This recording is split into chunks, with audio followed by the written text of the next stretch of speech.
Ok. Oi, boa noite. Meu nome é Rosana. Hoje nós vamos ter uma conversa, né, logo após a nossa aula de História, né, com o Dr. Bruno Espírito Santo. Né? Hoje vamos falar sobre emergência, né,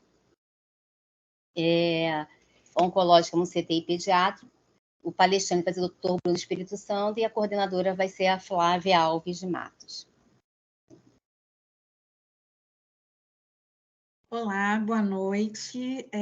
Eu sou Flávia Alves de Matos. Eu gostaria de agradecer a presença de todos, mas em especial da doutora Rosana, que nos fez esse convite através da SOPERJ, para que falássemos sobre a abordagem das emergências oncológicas no paciente do CTI pediátrico. E eu estou tendo essa felicidade nessa noite de estar entre amigos, não só a Rosana, mas também apresentando um grande companheiro, que é o Dr. Bruno Espírito Santo, com o qual compartilho há mais de 10 anos o trabalho no CTI pediátrico do INCA, e que gostaria, né, de apresentar. O Bruno, além de tecnologista do CTI pediátrico do INCA, é chefe do CTI pediátrico do Hospital da Polícia Militar. Meu amigo é doutor num estudo de encefalopatia séptica em crianças, além de outros trabalhos de pesquisa, uma vez que ele trabalha orientando os nossos residentes nos seus trabalhos de conclusão de curso, e aí tem seus vários trabalhos citados. E eu não poderia deixar de falar que a gente está muito feliz, porque ele foi citado recentemente pelo Zimmermann, o trabalho dele de doutorado, e mostrando o reconhecimento, né, da pesquisa desse nosso amigo que ama literatura, mas não só, também a medicina. Então, estamos todos convidados, a gente vai deixar a apresentação dele e, ao final, fazer as perguntas que todos julgarem pertinentes, tá bem? Então, está mais do que apresentado e mais do que agradecido a Rosana pelo convite.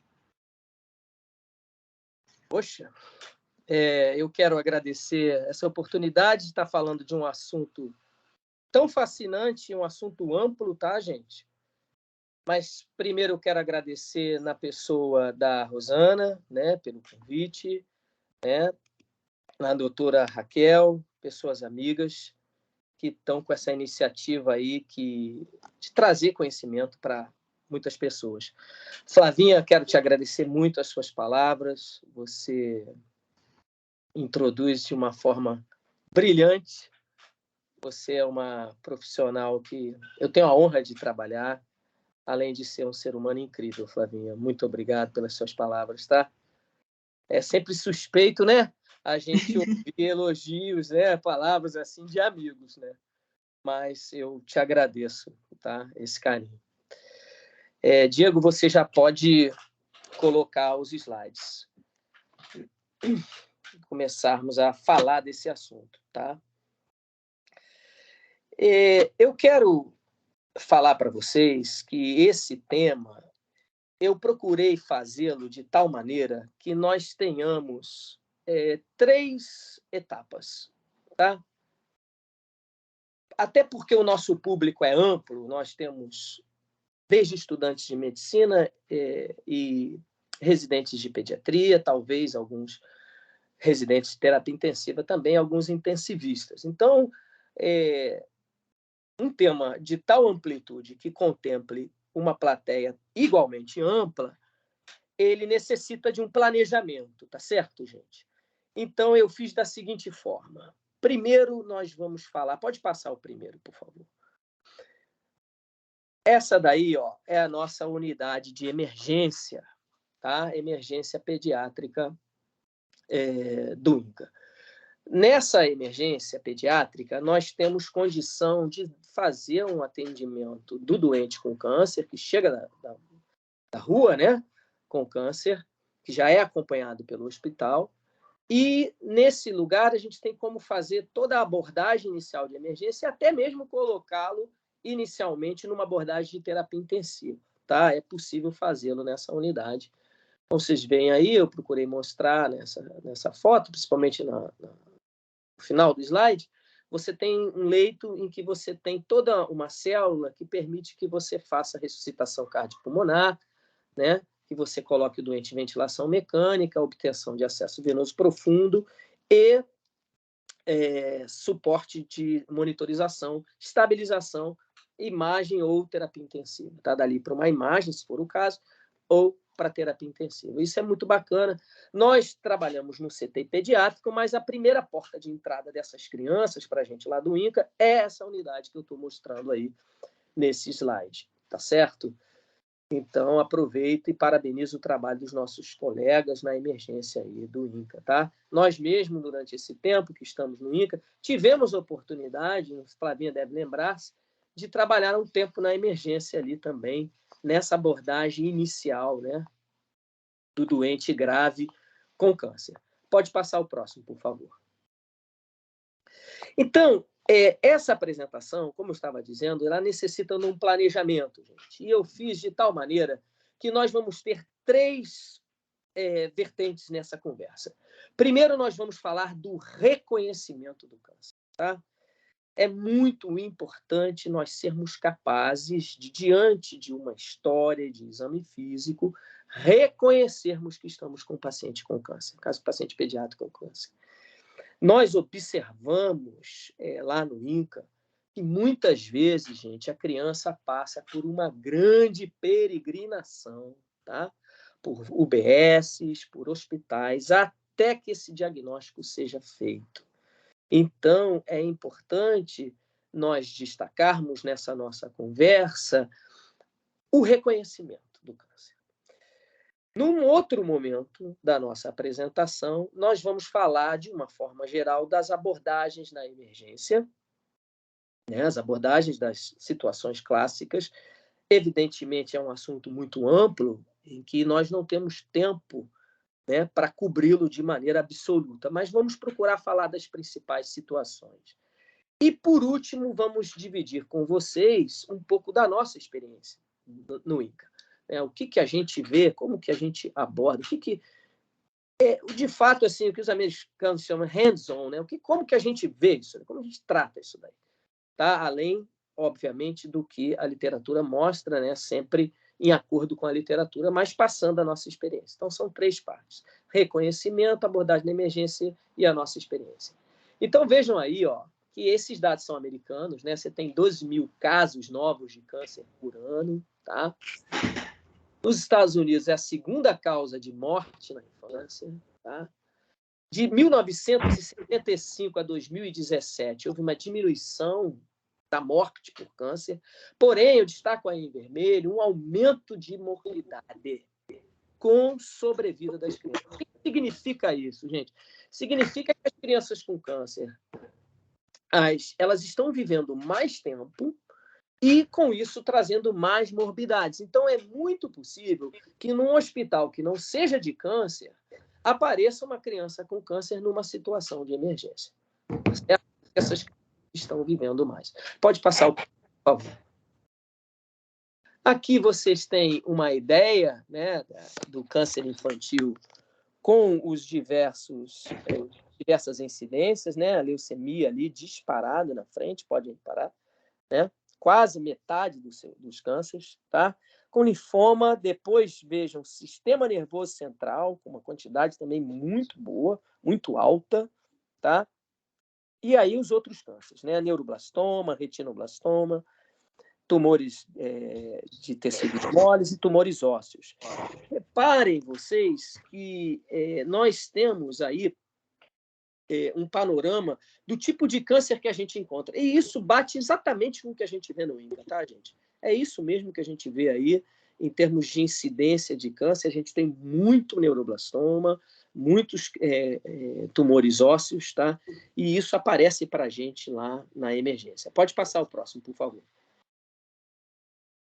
Então, vamos pensar em termos fisiopatológicos, até para o estudante de medicina, o que aconteceu nesse fenômeno do câncer, né? Você tem, basicamente, invasão de cavidade corpórea. Onde não era para ter nada, tem invasão por multiplicação celular. De acordo com o lugar em que ocorre essa invasão, você vai ter a manifestação clínica. Então, isso é um raciocínio muito simples, mas muito eficaz para você já começar a deduzir de onde que vem esse câncer.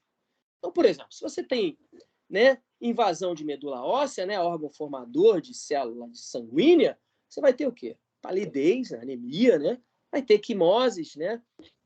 Se você tem invasão do sistema nervoso central, né, você tem uma gradação mais ampla de manifestação fenomênica, né, que pode ser desde convulsões inexplicáveis, alteração do estado de consciência, alteração de comportamento, alteração de marcha, tá certo?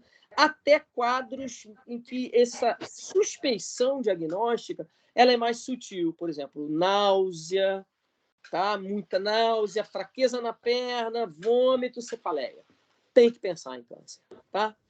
E um outro aspecto, por exemplo, interessante, a ocupação do espaço com compressão de víscera, né, do intestino, por exemplo, constipação, tá? Às vezes, constipação de causa inexplicada pode ser câncer. Vamos lembrar disso, tá? Dor sem injúria aparente. Então, o sujeito, a criança, né, o adolescente, por exemplo, começa a sentir dor óssea, ele não teve nenhum trauma. Ou, por exemplo, no osteosarcoma, ele teve um trauma mínimo, pequeno. Isso daí você tem que pensar em câncer, tá? Perda de peso, febre prolongada, linfadenomegalia, notadamente se for linfadenomegalia supraclavicular, tá? Aquele linfonodo supraclavicular pouco móvel, rígido, pensar em câncer, pensar em linfoma, gente.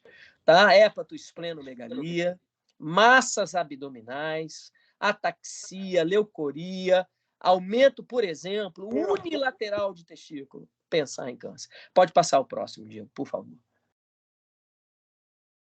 E aí, eu separei esse slide e acho importantíssimo, porque às vezes quem vai dar esse diagnóstico é o médico da emergência, aquele médico que fez o primeiro atendimento, ou é o pediatra no seu consultório. E aí é fundamental, tem trabalhos mostrando isso, a importância da forma que você dá a notícia de que você tem uma criança com câncer ou que você tem uma forte suspeita diagnóstica de câncer pelos motivos anteriores que a gente já falou. Então, compaixão, obviamente, né? Empatia, né? Mas trabalhe com dados concretos. Fale o que você tem à sua disposição diagnóstica naquele momento. Outra coisa, seja breve, seja claro, compassivo e breve, tá? Espere receber dos pais, né, terror e negação. Absolutamente, esses componentes vão acontecer nesse momento do diagnóstico. Né? A pessoa vai entrar em choque, obviamente, ela não esperava uma notícia dessa, vai ficar com muito medo e vai negar. Só que se você souber fazer isso, ele vai estabelecer um vínculo de buscar saber o que pode ser feito diante daquela notícia. E aí, por isso que eu botei aí esse asteriscos, que o vínculo com os pais será fundamental para o segmento da criança. Inclusive, gente, já existem trabalhos mostrando que se esse vínculo não é estabelecido, esse vínculo no sentido de tratar a doença, se envolver no tratamento da doença, você tem uma maior chance de morbidade, até de morte da criança por não segmento adequado. Simplesmente a pessoa não comparece às consultas, ela some ou ela aparece com faltas entremeadas e você perde tempo de quimioterapia, perde tempo de radioterapia e a criança paga um preço altíssimo por isso. Então, é muito importante esse momento de dar a notícia, o estabelecimento do vínculo com o profissional e, principalmente, o vínculo dos pais, né, dos responsáveis, no caso, pela criança. Pode passar o próximo, por favor. E aí a gente vai falar um pouco de sentinelas do câncer infantil. São situações de câncer infantil emblemáticas, tá? E você tem que ter alerta para elas. Primeira que eu quero falar com vocês sobre o retinoblastoma, tá? A média diagnóstico de retinoblastoma é com 2 anos de idade, né? E, como vocês podem ver na figura aí, o hallmark, né? A característica principal é a leucoria, tá? Então, você tem a pupila branca, tá? Em 70% das vezes, isso vai se dar de forma unilateral. Mas tem um dado que eu acho bacana da gente comentar, que é o estrabismo. Uma criança que é estrábica, ou que se tornou estrábica, a percepção do estrabismo, mesmo que ela não tenha leucoria, ou que não tenha sido percebida essa leucoria, essa criança você tem que acender uma suspeita na sua cabeça de que você pode estar lidando aí com o retinoblastoma, tá? Inclusive, tive a oportunidade de conversar com uma médica lá do INCA, responsável por retinoblastoma, conversamos agora há pouco tempo, em que ela falou que, às vezes, o estrabismo pode até aparecer antes. Então, como percepção, é aquele estrabismo. Então, estrabismo em criança, principalmente essa criança novinha, 1, 2 anos, lembra, pensa em retinoblastoma, tá? A perda do reflexo do olho vermelho, né? Que é aquele reflexo, você tira uma foto, o olho da pessoa fica vermelho. Se você repara que ela perde, repara nessa segunda figura ali, ó, tem uma criança ausente, que ela não tem o reflexo do olho vermelho. Você tem que pensar em retinoblastoma. A gente sabe que tem o teste do olho vermelho, né? Que é feito em recém-nascidos, que é uma maravilha, que você já faz o screening de imediato, tá? E nos casos bilaterais, é importante fazer screening dos pais, tá? Até para outras malignidades que possam estar associadas ao retinoblastoma, tá bom? Pode passar o próximo, por favor. Agora, falando dos cânceres abdominais. São 2 cânceres que a gente vai discutir aqui, que aparecem na emergência, que a gente pode se deparar e que é importante o reconhecimento. O primeiro deles é o neuroblastoma, tá? Ele é o tumor sólido extracerebral mais comum na infância, tá? Em algumas séries, ele responde por até 50% de todos os tumores infantis. A idade média também é de 2 anos. Ele é um tumor de acometimento de crista neural simpática e da medula adrenal, tá? Então, você vai ter algumas características, além da massa abdominal, é muito comum você encontrar essa criança com hipertensão, tá? Você vai ver uma massa abdominal dura, tá? Que geralmente ultrapassa a linha média, e muitas vezes, em mais de 50% das vezes, no diagnóstico, você já pode ter metástase óssea, tá? E de medula óssea também. Então, é um tumor que você vai ver lá uma massa dura, mas muitas vezes essa massa dura, ela está vindo antes de um caso de uma criança, por exemplo, que está constipada, gente, como eu falei anteriormente, tá? Está constipada, é fezes, o que é aquilo? A gente percebe que a barriga da criança foi crescendo, e aí quando você examina lá, você vê que tem uma massa endurecida que ultrapassa a linha média. Você, imediatamente, você vai fazer uma tomografia, né? E você vai suspeitar, não vai deixar essa criança passar por você. Você pode estar aí diante de um neuroblastoma. Pode passar o próximo, por favor.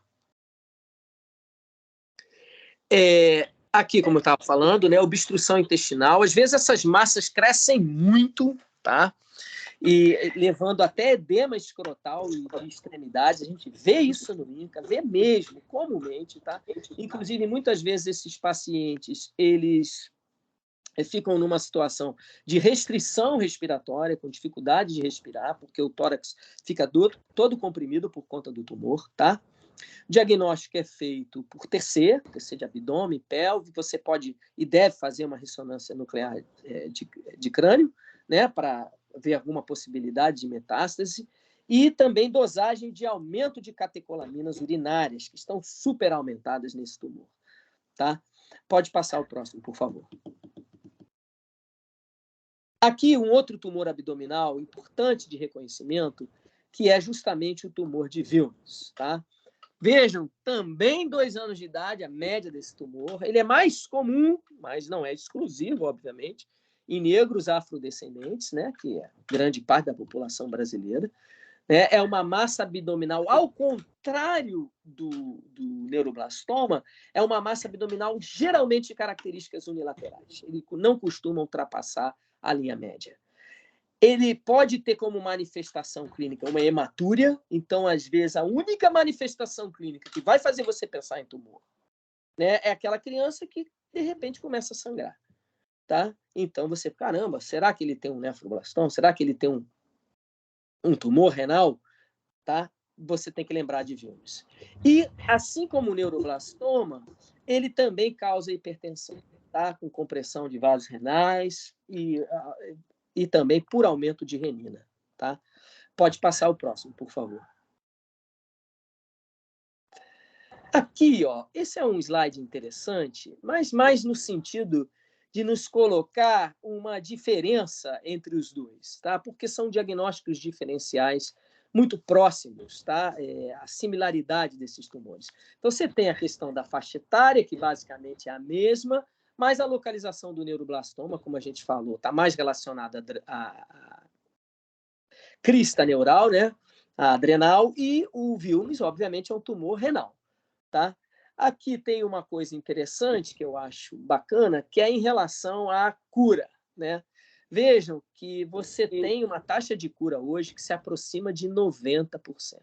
Tá?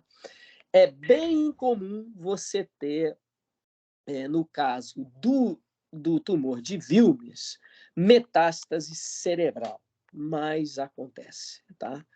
Já aconteceu com a gente até recentemente, a gente vai mostrar isso no curso dessa conversa. Pode passar o próximo, por favor. Bem, agora vamos falar um pouco de tumores intracranianos, tá?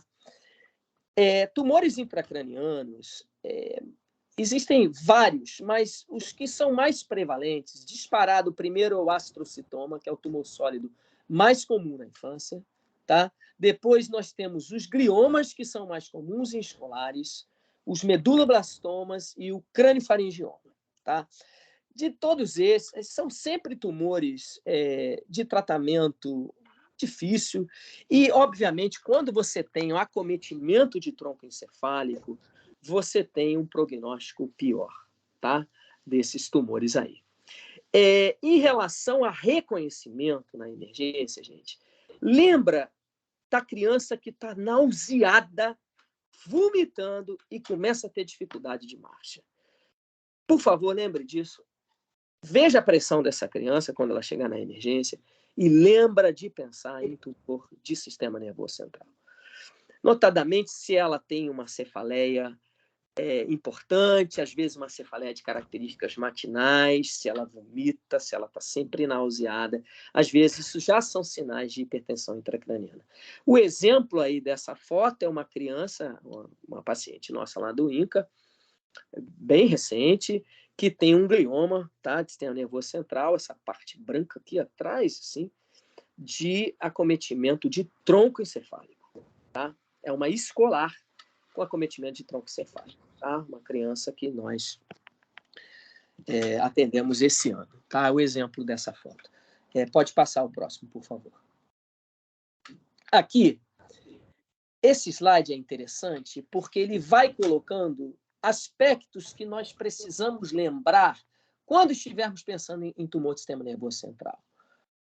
Vômito de manhã, mas pode ser qualquer hora. Irritabilidade e alteração de comportamento. Aquela criança que, às vezes, é tão interessante, dependendo da área do cérebro que você está acometendo, você parece que virou uma outra personalidade, tá? Dificuldades na fala, né? Vista dupla, gente, vista dupla, começa a ver dois. A criança fala, tivemos casos lá no INCA que a queixa da criança foi essa, ela começou a ver tudo duplo.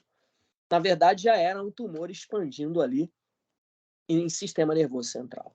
Tá? Paralisia facial, né? Fraqueza, começa a perder a marcha, né? Até, obviamente, casos muito mais, vamos dizer assim, claros, né? Quando a criança está em coma ou tem convulsão, né? E aí você não vai ter muito dúvida de que você precisa descartar um tumor do sistema nervoso central. Mas eu acho mais interessante a gente pensar nesses casos em que a manifestação clínica não é tão exuberante, para que o médico de atendimento primário lembre-se da hipótese de câncer, tá bom? Pode passar o próximo, por favor. Agora, vamos falar um pouco do reconhecimento dos tumores ósseos primários. São 2 tumores ósseos disparados que nos interessam mais. Obviamente, esse assunto é mais amplo e cabe aos oncologistas, né? Que é o osteosarcoma e o sarcoma de Ewing. São 2 tumores de crescimento notadamente na adolescência, tá? São tumores que aparecem na adolescência, o que é uma crueldade muito grande dessa doença, né? Você tem um tumor, muitas vezes, que pode levar à amputação de membro num adolescente. Então, vocês podem imaginar e lembrar da nossa conversa inicial sobre o impacto que isso é para uma família, para um jovem, né? E a forma como você, como profissional, vai se envolver nesse vínculo, transmitir essa notícia e seguir esse doente, tá? E uma coisa interessante que a literatura fala desses tumores ósseos é que muitas vezes você tem uma injúria mínima. A criança jogou bola, tomou uma canelada, e aquela dor não vai embora. E aquilo não tem absolutamente nada que ver com o tumor, com a injúria leve que ela teve. Mas quando, na realidade, trata-se de um tumor, tá? Outros casos que eu acho muito, muito mesmo importante de lembrar é aquela celulite, entre aspas, vermelhidão que nunca vai embora. Lembra, isso daí não é infecção, gente. Isso é câncer, isso é osteosarcoma, tá? Eu lembro de uma criança, um jovem que tivemos no INCA, até um jovem atleta, inclusive, que a manifestação clínica dele era uma celulite. Né? Era uma celulite e, na verdade, se não me engano, era um sarcoma de Ewing, tá? E aí você pede exames. Eu estou destacando... A minha importância agora nessa primeira parte é mais falar para vocês de reconhecimento clínico. Mas se você tem essa criança ali que está com dor óssea e você lembrar dessa nossa conversa e você pede uma fosfatase alcalina dela e vem muito alta, ou uma LDH muito alta, provavelmente você está diante de um câncer, tá? Pode passar o próximo, por favor. Aqui é um slide muito grande, mas apenas são as situações de diagnóstico diferencial. Por exemplo, o sarcoma de Ewing, ele é mais comum no fêmur, tá? Usualmente em região de metáfise. E já o osteosarcoma, ele é mais comum no fêmur, porém no fêmur distal. O osteosarcoma, por exemplo, ele dá uma lesão pulmonar em 20%. Já o sarcoma de Ewing, ele faz mais metástases para linfonodos, tá? Às vezes 35%. Ewing aumenta LDH e fosfatase alcalina em mais de 80% estão aumentados no osteosarcoma. Tá? Em relação a prognóstico, o osteosarcoma, depois do tratamento químio, você tem aí 70% dos pacientes livres de doença, tá? Sem metástases com sobrevida. E o sarcoma de Ewing, a coisa é um pouco pior. Você tem uma sobrevida de 3 anos de 70%, mas, infelizmente, você tem uma recorrência de 10% a 20%, tá? Mas, ultrapassado isso daí, você pode chegar ali a 75% de doentes sem metástase. Uma coisa em relação ao osteosarcoma, ele pode acometer, embora seja uma doença de adolescentes, ambos os tumores, os osteosarcomas eles podem acometer numa faixa etária um pouco mais novo, tá? Às vezes até uma criança ali próxima do 10º ano de vida. Enquanto que o sarcoma de Ewing, ele se dá mais em crianças mais velhas, né? Quase chegando ali, aquele adolescente mais velho, tá? São diferenças que, enfim, tem um caráter aí ilustrativo, mas é importante a gente lembrar desses 2 tumores ósseos pelas manifestações clínicas. Pode passar o próximo, por favor. Bem, então, assim, a gente fez essa conversa aqui inicial em que a gente falou de reconhecimento. Agora, a gente vai falar um pouco sobre a abordagem disso na emergência. Então, lembrando, câncer é ocupação de cavidade por célula neoplásica, num lugar em que não é para acontecer isso. Né? Se você tem ocupação de medula óssea, você vai ter o quê? Né? As leucemias. Né? Se você tem crescimento de células brancas de forma desordenada, tá certo? E aí, obviamente, você tem uma substituição da série hematológica, tá? E aí, uma coisa que vai acontecer é que você vai ter diminuição de tipos celulares, tá certo, gente? Célula vermelha, anemia, célula plaquetária, trombocitopenia, tá? E essa criança, quando você já sabe que ela tem câncer, né, muitas vezes em sequência de quimioterapia, ou até, infelizmente, como apresentação inicial. Por exemplo, uma criança pode chegar para você com uma trombocitopenia e, na verdade, você está fazendo um diagnóstico diferencial, por exemplo, de PTI, né? Púrpura trombocitopênica idiopática. Então, ela está lá para você com equimoses, com sangramento, às vezes sangrando na hora que escova os dentes ali, e aquilo é uma trombocitopenia. E aí você vai... Como que você vai tratar isso daí? Você vai repor a plaqueta. Quando você sabe que é um câncer, aí que vem a justificativa desse slide aí, tá, gente? Quando você sabe que é um câncer, e você sabe que esse doente vai precisar de plaquetas em outro momento no curso da sua doença, você tem que ter a preocupação dessa plaqueta ser irradiada com filtro de leucócitos, tá? Para prevenção de doença enxerto verso hospedeiro e hipersensibilização também, tá? Muitas vezes essas crianças depois vão ser candidatas a transplante de medula óssea. Então, você precisa ter muito carinho, muito cuidado com esse transplante de plaqueta. Você vai fazê-lo, mas essas plaquetas precisam ser irradiadas, tá? No caso de evitar a transfusão intrafamiliar, para você não expor antígeno, tá certo?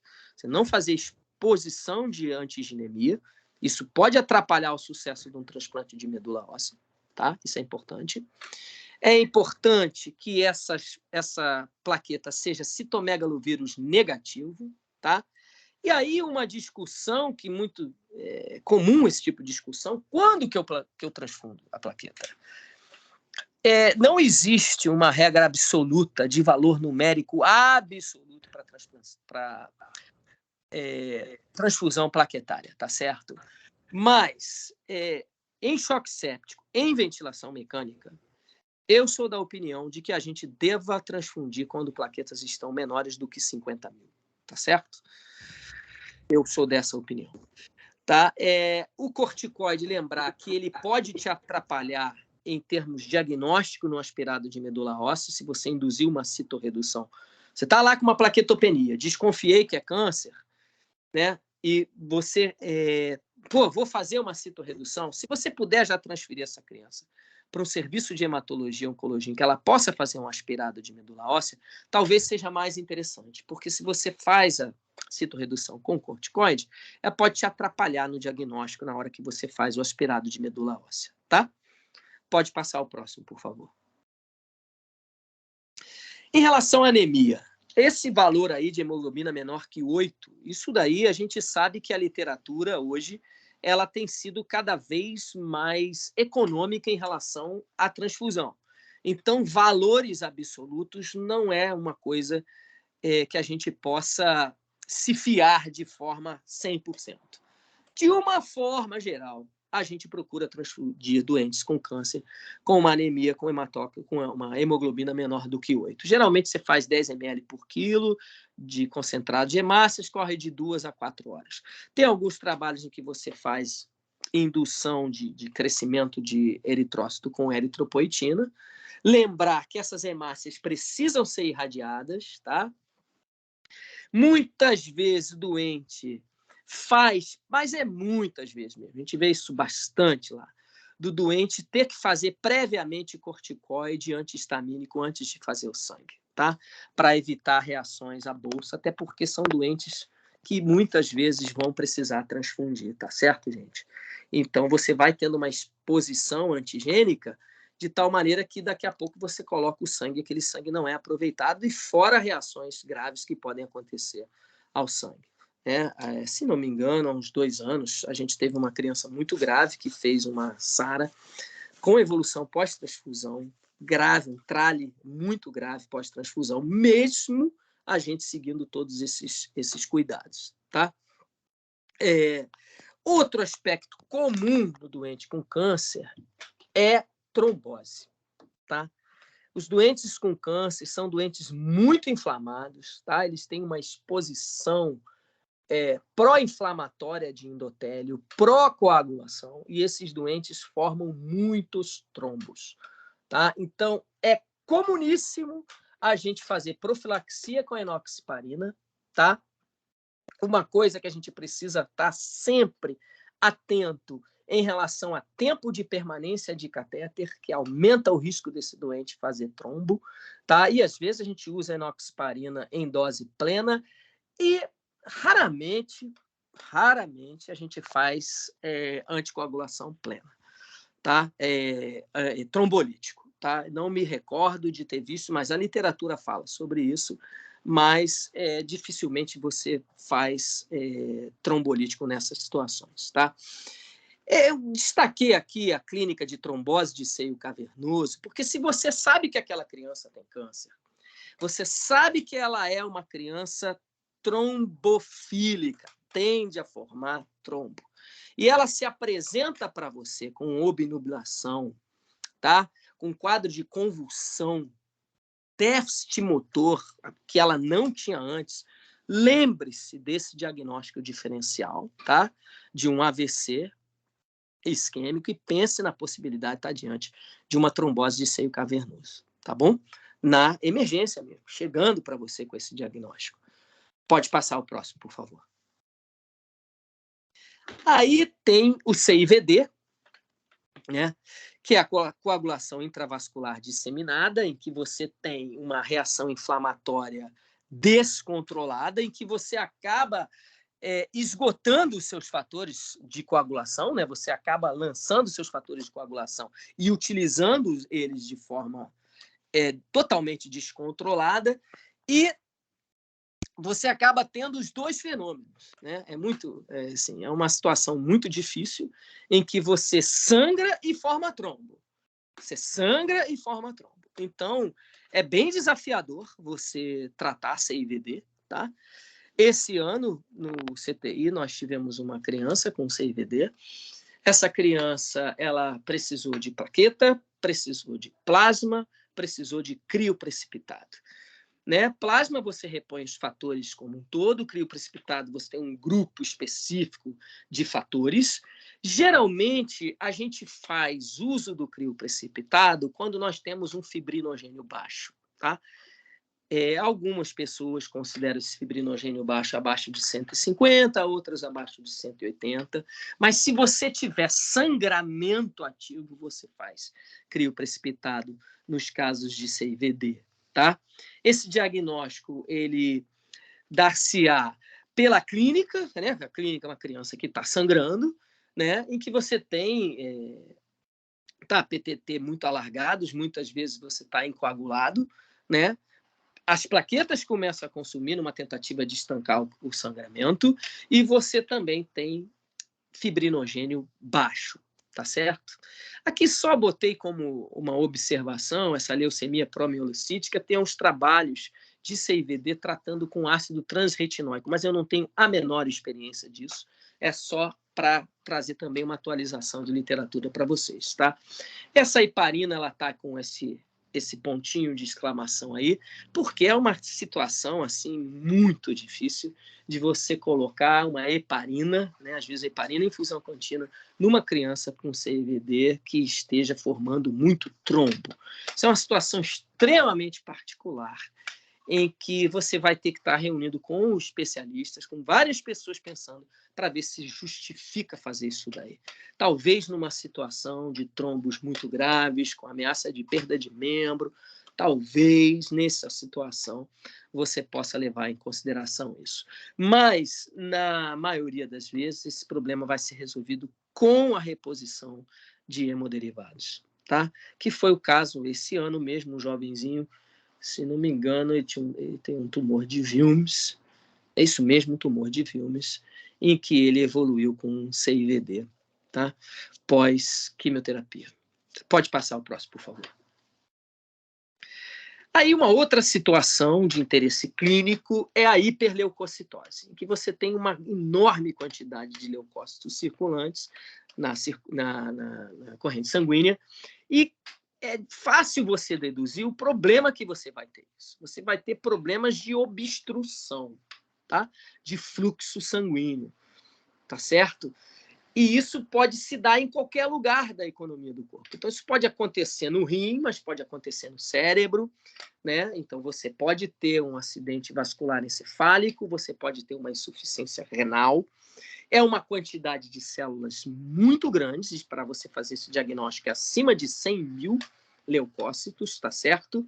E isso acarreta situações em que a resolução é uma resolução que implica a utilização de tecnologia com leucoférese, em que você utiliza uma máquina para a retirada desses leucócitos. Mas e se a gente não tem?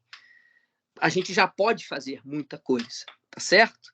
Que é justamente você fazer uma hiperidratação. Tá? Você faz hiperidratação na criança, tá? 3.000 ml por metro quadrado, assegura que ela está urinando adequadamente, hidratada, sempre com ela hidratada, e você pode forçar essa diurese com furosemida. Porque essa impactação dos leucócitos, ela vai gerar uma insuficiência renal, tá? Então, por isso que você tenta diluir isso. Ano passado, nós tivemos uma criança, não sei se foi ano passado ou no começo desse ano, em que era uma leucemia mieloide aguda com 800 mil leucócitos.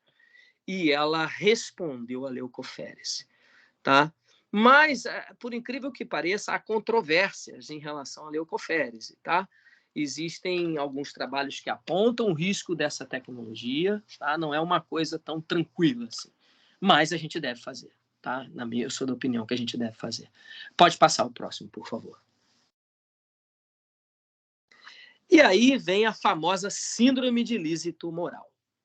O que acontece na síndrome de Lise tumoral? Na síndrome de Lise tumoral, você tem morte celular, na grande quantidade de células que morrem, com liberação dos seus componentes intracitoplasmáticos, inclusive DNA.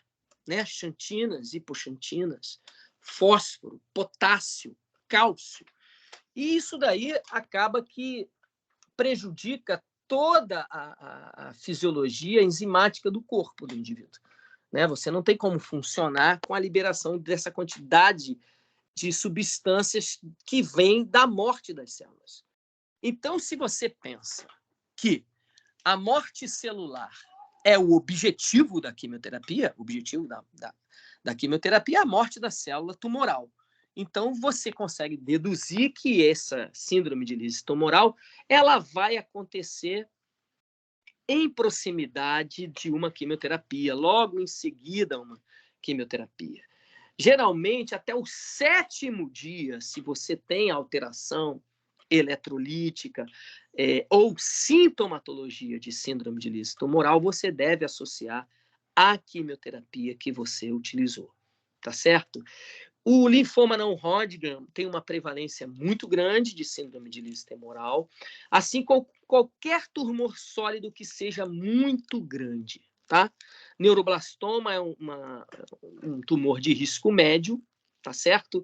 E qual que é a clínica, né?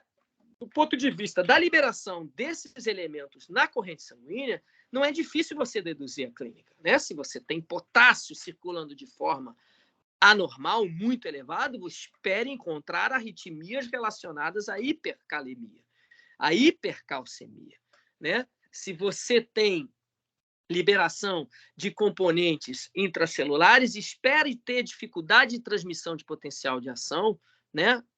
Em sistema nervoso central.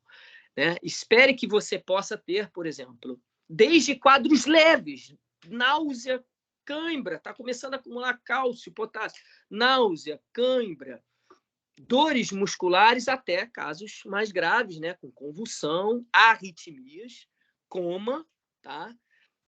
Às vezes coma profundo mesmo, tá bom? Todo doente com câncer que se apresenta para você lá com quadro convulsivo, lembra, será que, e principalmente se estiver próximo da QT, lembrar, será que eu estou diante de um quadro de síndrome de lise tumoral? Pode passar o próximo, por favor.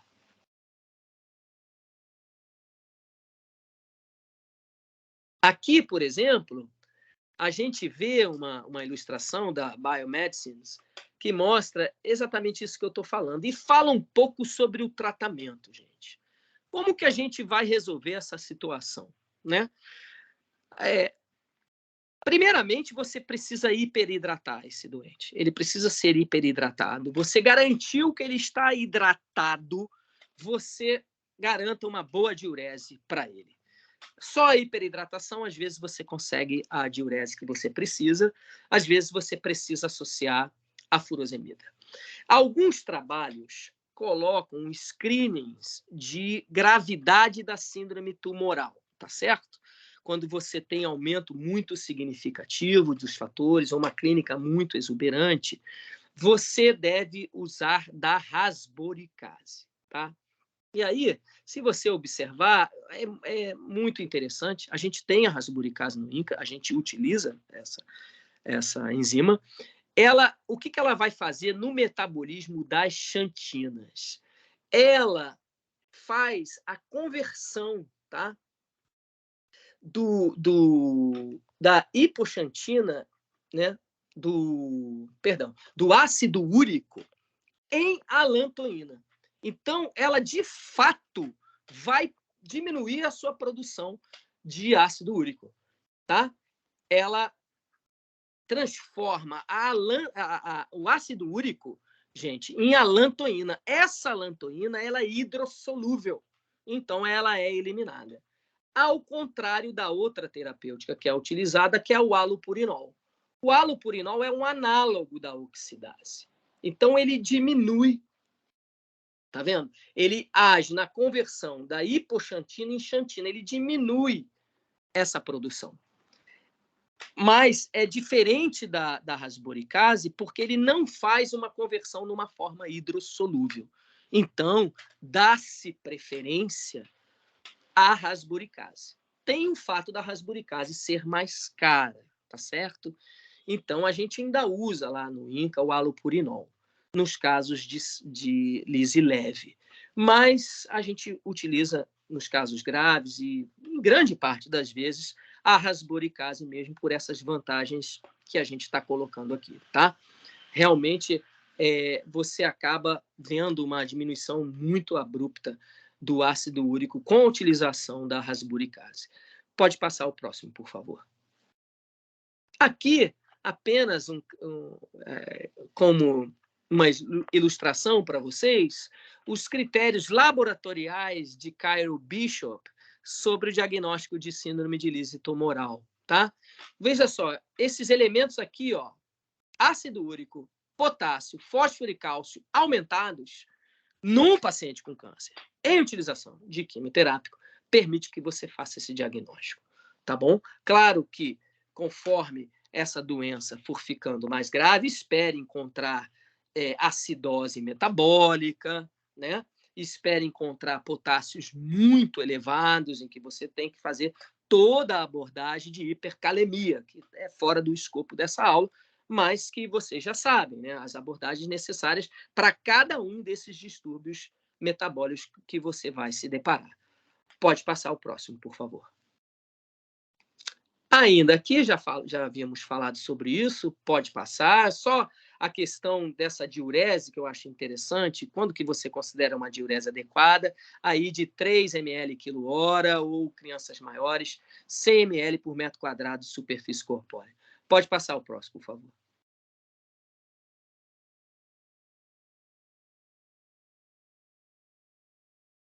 Bem, vamos falar um pouco de infecção. Essa foto aí é uma foto de um paciente lá no nosso, do INCA, uma sepsis por Pseudomonas aeruginosa, tá? Essa criança veio de casa, e uma criança que estava em uso de quimioterapia, uma evolução fatal, se não me engano, menos de 24 horas, essa criança acabou falecendo, tá? Essa lesão que vocês estão vendo nessa foto, uma lesão de membro, tá? Com essa bolha, isso daí tudo é gram-negativo Pseudomonas. Então, lembrar da sepse de tudo quanto é agente etiológico possível, fungo, vírus, bactéria, sepse mesmo. Por exemplo, o garoto que nós estávamos conversando, esse menino que tivemos esse ano, que evoluiu com uma CIVD, ele fez uma sepse viral por enterovírus, tá? Que causou a CIVD nele, tá certo? Então, é muito comum. Esses pacientes, eles não têm a mesma resposta imune de uma criança que não tem câncer, tá? Atentar para a encefalopatia associada à sepse, não é que eu esteja puxando sardinha para o meu lado, não é mesmo, mas é porque eu vivi uma situação de encefalopatia associada à sepse no INCA, que era uma criança que tinha um catéter implantado. Essa criança chega com hipotensão na emergência, naquela emergência que eu mostrei as fotos para vocês. A gente faz líquido, ela responde a líquido, mas quando a gente faz uma testagem neurológica nela, ela tinha uma escala de Cornell, que é uma escala para delírio positiva. Isso foi numa noite, né? E aí a gente fala, pô, pressão normal, urinando bem, escala de coma de Glasgow de 15, mas ela tinha fator para delírio. E essa criança acaba evoluindo com choque, depois de algumas horas, ela acaba evoluindo com choque séptico refratário, e no outro dia, menos de 24 horas, ela tinha falecido, apesar de todos os nossos esforços, entendeu? Então, lembra disso. Encefalopatia associada à sepse no doente com câncer com sepse. Neutropenia febril é uma outra situação que a gente vai encontrar comumente, e aí a definição é uma febre que tem pelo menos 24 horas, acima de 38, e um leucócito abaixo de 500. Essas definições existem recentemente. Em 2022, saiu uma meta-análise de neutropenia febril, em que ele cotejou várias outras definições, tá? Então, por exemplo, nós temos definições de neutrófilos menor do que 1.000 em 48 horas, ou 2 picos de febre com um intervalo de 24, 36 horas. Mas, normalmente, na maioria das vezes, você vai considerar esse critério que eu escolhi colocar no slide, tá? Febre maior do que 38 e um leuco menor do que 500. Esse doente, gente, ele precisa de uma abordagem agressiva do ponto de vista de antibiótico. Tá? Isso é baseado na literatura, mas é opinativo também, tá? Então, assim, esse doente, de forma alguma você espere para fazer nenhum aprazamento, isso vale para a sepse também, para fazer o antibiótico, tá? Faça que esse antibiótico corra até a primeira hora do seu diagnóstico, ele já tem que ter feito o antibiótico, tá? Esse antibiótico, ele deve ser o mais amplo possível, normalmente você se utiliza de uma cefalosporina de 4ª geração, geralmente você vai fazer cefepime, tem trabalhos com ceftazidime também, tá? Se ele tiver catéter, se esse doente tiver catéter, acho recomendado que você inclua a cobertura para gram-positivos, Marsa, tá? Marsa de comunidade, acho aconselhável. Depois, você escalona esse esquema. Quando você colhe esculturas, começa o antibiótico na primeira hora. Depois, você, tendo resultado com antibiograma, você pode perfeitamente diminuir o seu esquema focado naquilo que você isolou. Mas, nessa abordagem inicial, eu acho importante que você faça uma cobertura antibiótica a mais ampla possível. Se essa febre persiste por mais de 96 horas, a maioria dos estudos recomendam você começar um antifúngico. No INCA, especificamente, a gente usa muito a categoria das equinocandinas, tá? Por conta de uma preocupação com fungos filamentosos, aspergilos, tá? Então, a gente geralmente associa equinocandinas, tá? E aqui coloquei também, porque está na literatura, de você considerar, nesses casos são refratários, que o leucócito do menino não sobe, né? da criança não sobe, você começar estimulante de granulose, tá? Tem alguns trabalhos que mostram que você pode utilizar isso. Muitas vezes no INCA a gente faz isso. Inclusive, a gente utiliza no momento em que você tem uma quimioterapia, em que sabidamente você tem o conhecimento de que aqueles neutrófilos irão cair. Então, você faz até antes disso acontecer. Pode passar o próximo, por favor. Aqui, ainda falando de infecção, um quadro, uma doença clínica em que eu aprendi a vivenciar essa doença no INCA é a questão da tiflite, tá?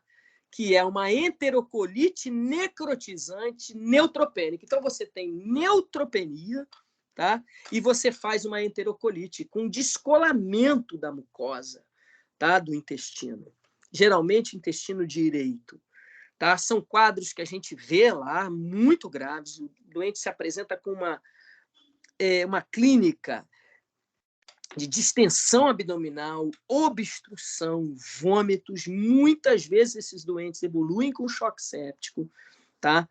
Na imensa maioria das vezes, lá nós conseguimos abordar esses doentes sem abordagens cirúrgicas, tá? Ali, outra situação que a gente não pode deixar de comentar no doente com câncer são as SARAs. A gente tem alguns casos no ano que chegam na emergência já com SARA grave. Esse exemplo que vocês podem ver aí é um doente que, se você ver, ele está com uma fístula, ele tem um pneumotórax aí, esse doente gravíssimo e precisou ventilar com ventilação de alta frequência, pelo menos umas 2 vezes por ano a gente tem SARA que acaba fazendo fístula broncopleural e a gente acaba empregando ventilação de alta frequência, tá? Ali uma outra SARA também ali do lado que chegou na emergência para a gente, bem recente esse caso, tá? Se não me engano, era uma criança com linfoma, tá bom? E aqui do outro, na tomografia, um caso de COVID, tá? Por uma criança que fez um COVID grave com evolução para SARA, também com câncer. E aí as abordagens da SARA que vocês já sabem, né? A questão da utilização do PEP, enfim, todo o protocolo de utilização de SARA. Pode passar o próximo, por favor. Aí vem a questão das massas mediastinais, né? Doentes que se apresentam com massas no mediastino, tá? Geralmente relacionadas a leucemia, linfoma, rabdomiossarcoma, neuroblastoma, timoma.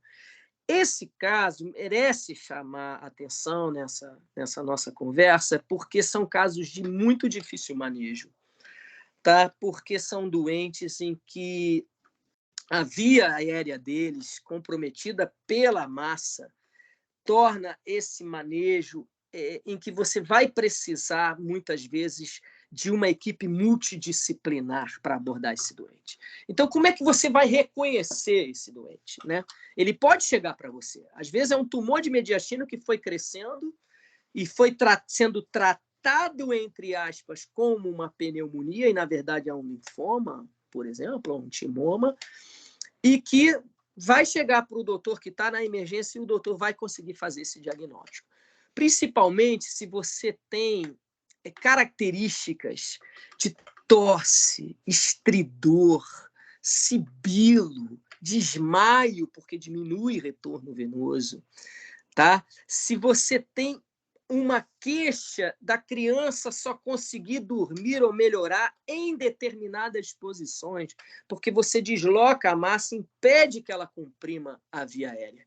Em 97% das vezes.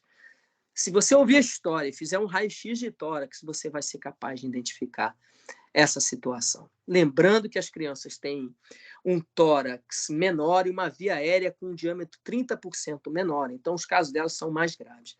Pode passar o próximo, por favor. Aqui, o que você faz, né? Se chegar lá um doente para você. Eu, com toda sinceridade, é um caso que eu respeito muito, eu temo muito essa situação de massa mediastinal, tá? Primeiro, procure não estressar mais do que ela estiver estressada, a criança, tá certo? Busque a posição mais confortável possível para aquela criança, para liberar a via aérea. Pode ser lateral, pode ser prona, por exemplo, tá? Cabeceira elevada, muitas vezes essas crianças têm ortopneia, então elas não vão conseguir ficar ali retinhas na cama, você tem que elevar a cabeceira delas. Evite sedação, bloqueio neuromuscular, porque você tem desabamento da massa e ela fica inintubável, tá certo? Então, é uma situação, olha, é bem difícil mesmo, em que você, muitas vezes, você vai ter o colega anestesista, você vai ter o colega da broncofibroscopia, para você ver como que você vai abordar essa via aérea. Inicie corticoide para ela, dexametasona ou metilprednisona. Essas doses são apenas doses de exemplo. Faça hiperidratação nessa criança e, assim que possível, radioterapia, tá? Existem, eu vi um trabalho recente de utilização de ECMO na abordagem de massa mediastinal, tá? Mas eu não tenho nenhuma experiência, mas achei interessante colocar isso como uma saída numa situação desesperada de uma massa mediastinal. Você passa a oxigenar ela de forma extrapulmonar pela ECMO. Pode passar o próximo, por favor. Existe a síndrome de compressão medular, né? Que está relacionada a tumor sólido. É um diagnóstico em que, para você fazer, você precisa ter um alto índice de suspeição.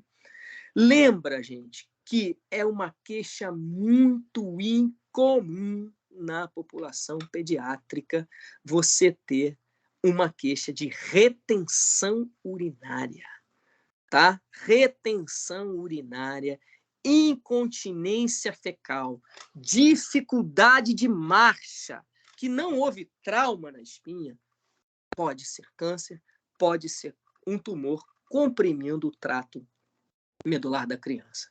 É mais comum em neuroblastoma e sarcoma, tá? O que eu posso fazer nessa situação? Dexametasona, tá? Faça dexametasona nesse doente. Até porque quanto mais tempo você fica comprimindo a medula pelo tumor, piora o prognóstico depois. E assim que possível, obviamente, você vai usar utilizar-se de radioterapia e, muitas vezes, da neurocirurgia para fazer laminectomia, descomprimir aquela área que está sendo comprimida pelo tumor. Tá certo, gente? Pode passar o próximo, por favor.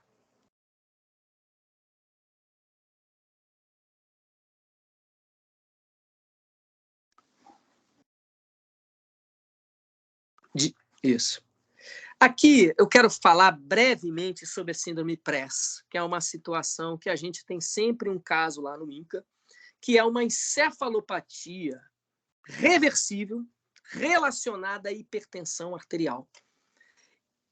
São casos interessantes que nós temos lá, em que o doente, pós-utilização de, por exemplo, uma quimioterapia, né, principalmente com drogas citotóxicas, ou um imunossupressor, ou um esteroide, ele desenvolve um quadro de hipertensão com cefaleia, convulsão ou uma cegueira súbita. Lembra que isso pode ser um caso de síndrome PRES. Esse diagnóstico ele sai pela ressonância nuclear magnética, você vai ver na ressonância, por isso que é chamado de leucoencefalopatia, por conta da característica da ressonância. Você vai ver áreas brancas, geralmente na parte posterior do cérebro. Como é que a gente trata isso? A gente aborda a hipertensão, tá certo? A gente aborda a hipertensão. É só um detalhe que não é nenhum detalhe, é uma coisa importante de destacar, é que não busque normalidade de pressão arterial média nessa situação. Então, chegou lá um doente, está tendo convulsão, você lembrou dessa nossa conversa, ele tem câncer, ele fez quimioterápico, será que isso pode ser uma PRES? Né? Ele teve uma cegueira, ele convulsionou, ele está obnubilado e está hipertenso. Quando você baixar a pressão arterial, procure baixar 25% nas primeiras 6 horas, porque você pode ter um problema na autorregulação do fluxo sanguíneo cerebral e você piorar a isquemia do doente se você baixar isso muito rápido, tá bom? Você tenta fazer uma redução gradual, tá? Principalmente esses 25%, tem esse cuidado nas primeiras 6 horas e depois até 96 horas. Pode passar o próximo, por favor. Aqui, só para compartilhar brevemente um pouco das nossas experiências no INCA, esse é um trabalho de 2016, que foi apresentado no Congresso Mundial no Canadá, de massas mediastinais. Né? Essa situação que a gente fica realmente é uma situação de muita dificuldade. Então, a gente achou interessante a gente compartilhar isso com os colegas e a gente está agora trazendo aqui para vocês. Tá? Veja que a grande parte eram localizados no mediastino anterior, tá? E uma outra parte no mediastino posterior, mas principalmente no mediastino anterior. Pode passar o próximo, por favor.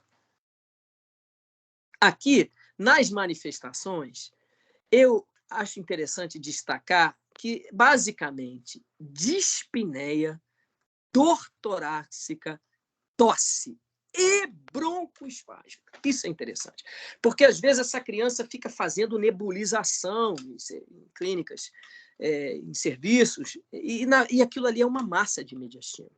Tá? E aí, quando a gente olha aqui na nossa casuística, que foram 16 casos, se não me engano, a gente vê ali que muitos tinham clínica de pneumonia de repetição, na verdade era uma massa de mediastino, pneumonia de repetição, dispneia, broncoaspiração, tá? Dor torácica, e um desses pacientes, inclusive, tinha emagrecimento importante. Tá? Nós perdemos nessa série apenas, se não me engano, teve apenas um óbito desses dois. Não, 2 óbitos. Foram 16 pacientes, 14 tiveram desfecho favorável e 2 tiveram óbitos. Tá? Isso aqui foi no Congresso em Toronto, em 2016. Pode passar o próximo, por favor. Aqui, só para vocês terem uma ideia, que essas crianças ficaram um tempo médio de 12 dias no CTI. Tá? Pode passar o próximo, por favor. Aqui um pouco da nossa experiência com síndrome PRES. Tá? Nós colocamos essas experiências no Archives Disease, tá? Em 2014, que nós tivemos 3 casos, tá? Alguns com hipertensão muito severa, um era um linfoma linfoblástico, num jovenzinho, uma criancinha de 4 anos de idade, tá? Outro foi um adolescente de 13 anos e outro garoto de 4 anos de idade. Tá? Pode passar o próximo, por favor. Aqui mostrando as áreas, está vendo, de acometimento, como eu falei para vocês, região posterior, essa área branca aqui, ó, na ressonância. Pode passar o próximo, por favor. Aqui um pouco dessa questão dos distúrbios metabólicos do INCA. Eu acho importante a gente falar, porque a gente tem situações em que a criança apresenta para a gente com distúrbios de sódio, principalmente quando relacionadas a tumor do sistema nervoso central, crâniofaringioma, por exemplo, gliomas, em que você tem uma variação de sódio absurda. De todas as causas possíveis, gente, desde síndrome de produção inapropriada de hormônio antidiurético, a forma perdedora de sal, a diabetes insípidos. Então, se tem uma coisa que o nosso residente de terapia intensiva aprende no INCA, é lidar com distúrbio de sódio, porque é muita coisa mesmo. Aqui apenas como exemplo, né, para vocês ver o quanto que isso é real, nós publicamos esse caso aqui na Revista Brasileira de Oncologia, e que você veja o mesmo paciente, ele tem um sódio que variou no mesmo período de internação de 103 a mais de 160. Vocês podem observar aí nesse gráfico, tá? E essa criança acabou evoluindo com uma mielinólise extrapontina no sistema nervoso central, mas secundária de diabetes insípidos, mas ela acabou, graças a Deus, depois recuperando grande parte da função, tá? Ela acabou ficando bem. Pode passar o próximo, por favor. Aqui, um caso muito recente, só para compartilhar com vocês a questão dos tumores em sistema nervoso central, tá? Você vê o quanto que é desafiante essa emergência do paciente oncológico. Imagina, você tem um escolar com tumor de Wilks, que eu falei para vocês que dá pouca metástase cerebral, mas ele deu metástase cerebral, e sem resposta quimio e rádio com um tumor de tronco. E esse paciente chega para você com convulsão hipertônica, uma convulsão que foi difícil caracterizar clinicamente ali na beira do leito, não foi tão óbvio, uma convulsão, não. Foi difícil caracterizar, porque ele chegava a falar, acredite se quiser, se tiver alguma residente minha aí que viveu esse caso, vai poder comprovar isso.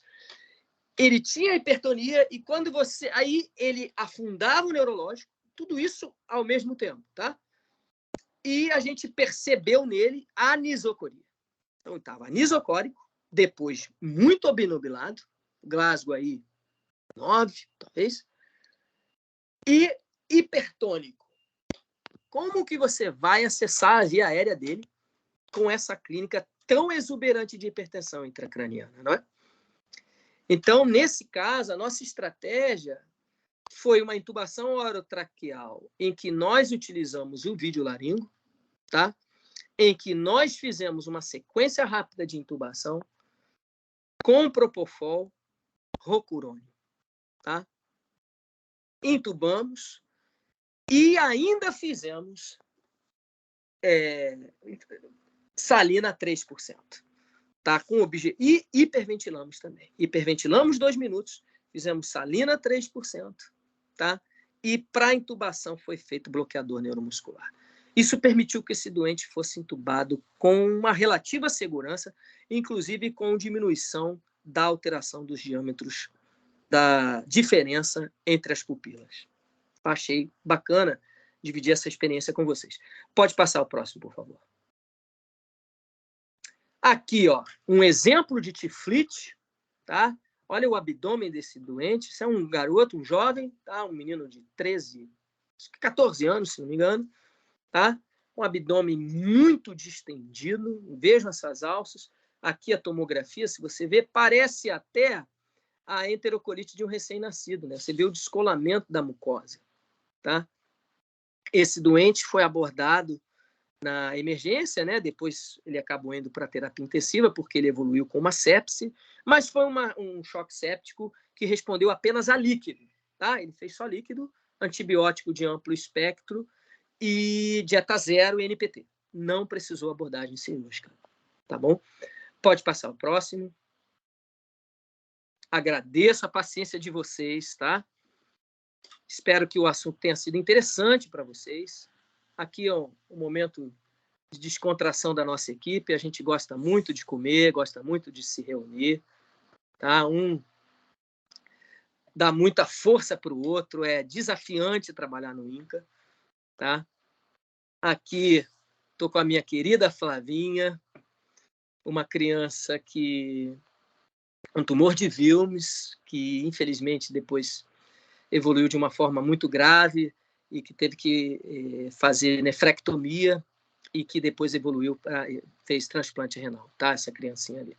Todas essas fotos, tá? Obviamente, né? Qualquer foto de paciente aqui, tudo teve autorização dos pais, tá? Pode passar o próximo, por favor. Essa criança lindíssima, tá?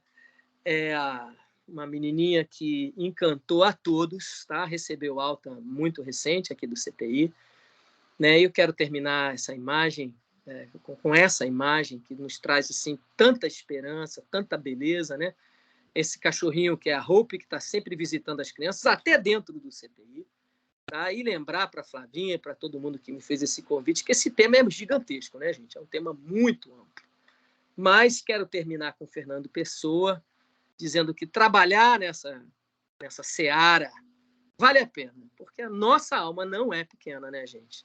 A gente faz com amor o que a gente faz. Então, tudo vale a pena quando a alma não é pequena. Muito obrigado, tá, gente?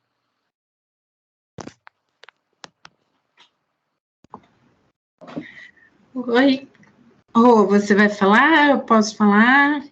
Eu termino a minha fala, espero algum comentário, alguma discussão, ou alguma coisa que as pessoas queiram Não, Flavinha, pode conduzir. Se alguém tiver dúvida, queira falar, pode botar no chat ou pode perguntar para vocês. Fiquem à vontade. Queria agradecer, Brunão, ótima aula. Claro que, como você falou, é muito amplo. Cada subtópico desse daria uma aula específica, né? Imagina se você fosse falar uma aula inteira de sepse, uma aula inteira de síndrome de lise tumoral, tiflite, que assim como você, eu também fui conhecer no INCA, distúrbios hidroeletrolíticos, cada um desses subtemas por si só já é uma aula. Então, eu entendo que o que você quis fazer foi mostrar para a gente cada um deles, né?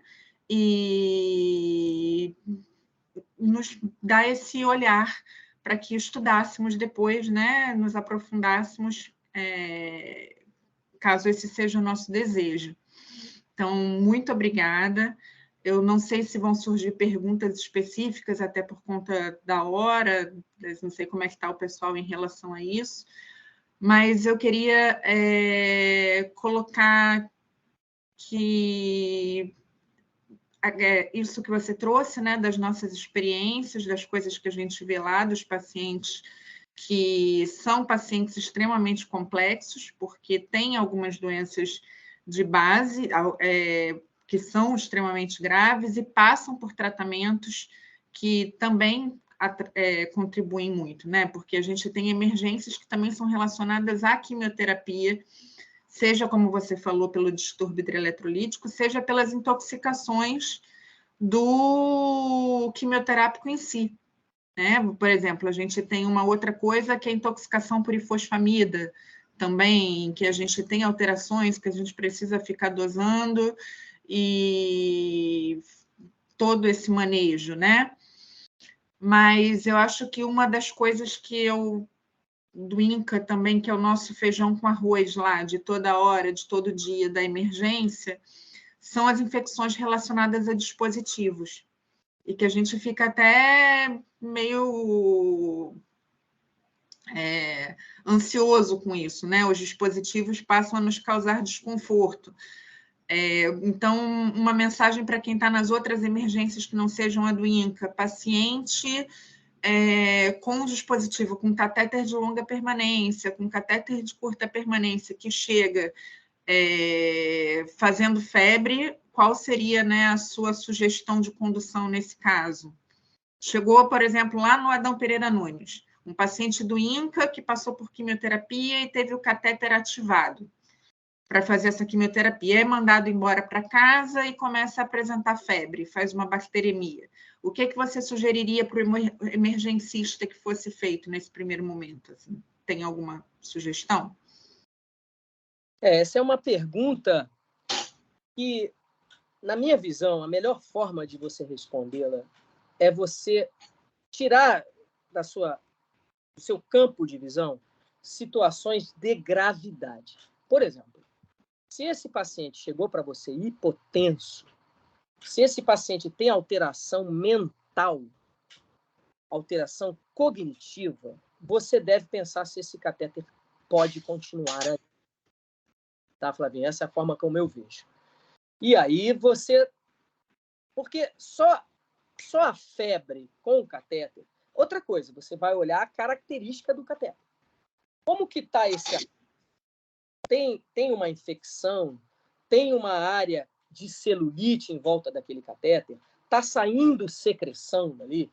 Se for uma situação dessa, obviamente esse catéter não vai poder ficar aí. Mas e se esse catéter estiver absolutamente incólume e ele está fazendo febre por uma outra coisa? Então, eu estou colocando essa problemática porque isso não significa ser igual a retirar o catéter, certo? Agora, se você tem uma evolução para choque séptico, se você tem isso, não necessariamente a gente sabe, né? Hipotensão é desfecho final de choque séptico, né? Então você tem lá uma pessoa com distúrbio de cognitivo, com distúrbio perfusional, fazendo febre alta, porque febre alta também está correlacionada com infecção bacteriana, tem um certo valor preditivo positivo, talvez você possa tirar esse catéter. Eu falo talvez porque a gente vê, muitas vezes, esses doentes conseguindo tratar por esse catéter, quando eles estão apenas com a febre. Tá? Mas, em situação em que você vê, esse doente já internou, ele já fez volume, ele respondeu a volume, mas daqui a um tempo volta a fazer hipotensão, ou precisa de aminas vasoativas. Na minha visão, esse catéter não pode, ele tem que ser desativado e retirado. Tá? Você entra num processo de disfunção hemodinâmica que persiste, a melhor coisa a fazer, na minha visão, é sacar esse catéter fora. Tá? O que você acha, Flavinha? Não, concordo, mas o que achava importante ressaltar, porque às vezes as pessoas, muitas vezes, nem sabem nem como ativar ou desativar catéter, em outras unidades não tem essa experiência, então é importante a gente ressaltar isso, né? Uma outra coisa também que eu fiquei pensando é uso de corticoide, porque os nossos pacientes usam bastante, fazem bastante corticoterapia, né?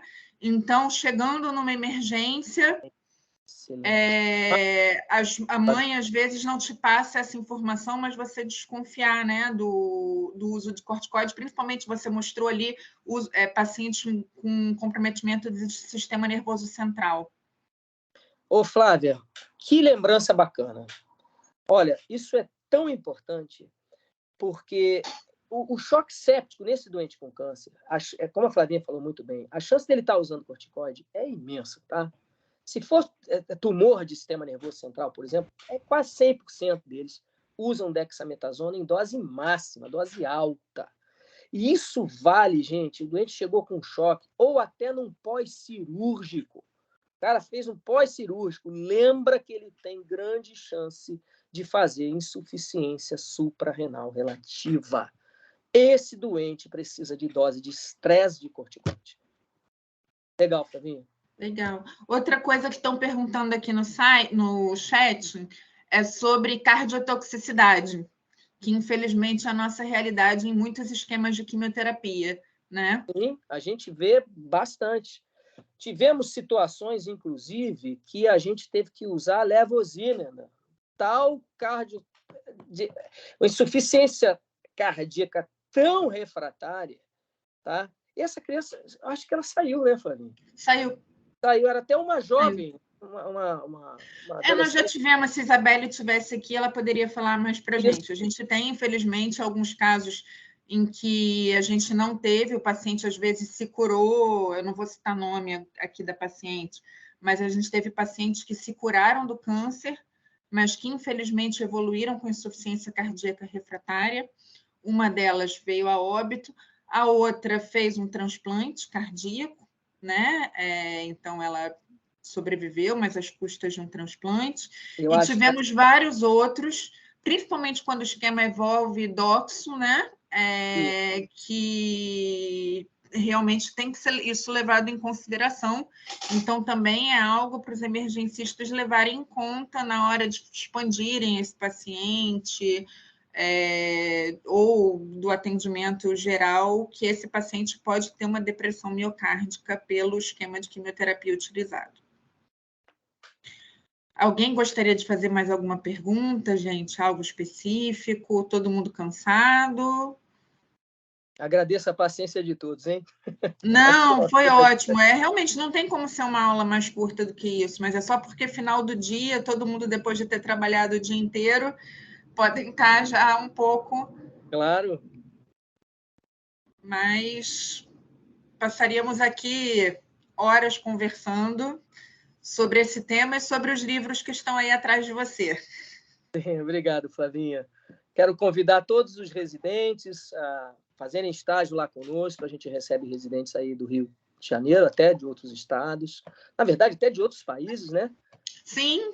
A gente recebe muita gente da África que venham nos visitar, venham aprender junto com a gente, tá? Eu deixo esse convite aí, tá bom? Tá bom. Então, podemos encerrar, Rô? Sim, gostaria de agradecer muito aí a presença de vocês. Realmente o tema é muito extenso, mas Bruno foi maravilhoso, né? O tema é pesado e você deu de uma forma didática e foi muito leve, né? E era isso mesmo, é passar a experiência de vocês, né? O pessoal fez uma lembrança, né, da emergência oncológica, mas deu aquele toque, né? Aquela chamada de atenção, né? Que vocês têm, olha, preste atenção, às vezes uma celulite, né? Como você falou, né? E também muito importante, né? O vínculo do pai, dos pais, né? É bem fundamental. Mas muito obrigada, foi maravilhoso. Parabéns. Obrigado. Boa noite. Boa noite, doutor. Estou encerrando Parabéns, a gravação. até a Pessoal, foi próxima, ótimo. gente. Parabéns. Até a próxima. Tchau.